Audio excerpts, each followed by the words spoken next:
Okay, tempat 2 ni yang tadi bila dah siap kopi. So bila dah siap kopi, min ni ada 1, 2, 3, 4 kan. Min ni dia tak sama. Kalau tengok formula dia, check 1 je. So yang ni tarik 1, 2, 3, 4. So tekan enter. Okay, dia dah kira. So kalau check balik, dia 4 transact. So tekan enter je lah. So tekan sini, dah betul. Tarik je kat bawah ni.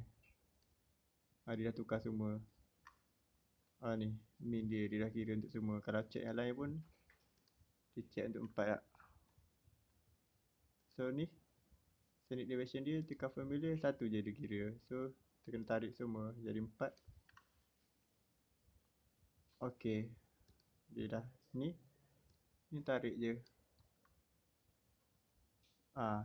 So kalau check yang lain pun dia dah buat 4.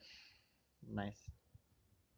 So standard error dia kena tukar ni je. Kalau tengok formula dia akan kira atas standard deviation. So ni 1.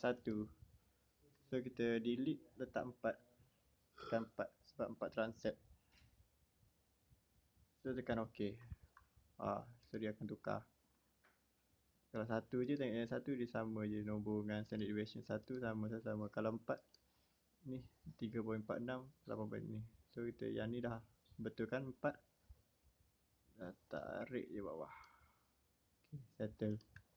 Sama juga buat macam ni bawah ni. Buat yang sub categories. Yang ni yang major category. Buat yang sub category kak. Macam gini.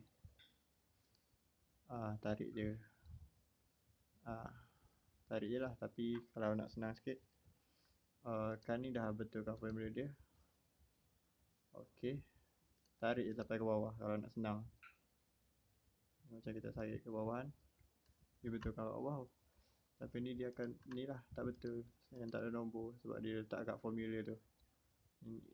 Ignore je lah. So, nak senang tarik je sampai ke bawah-bawah apa semua. Settle.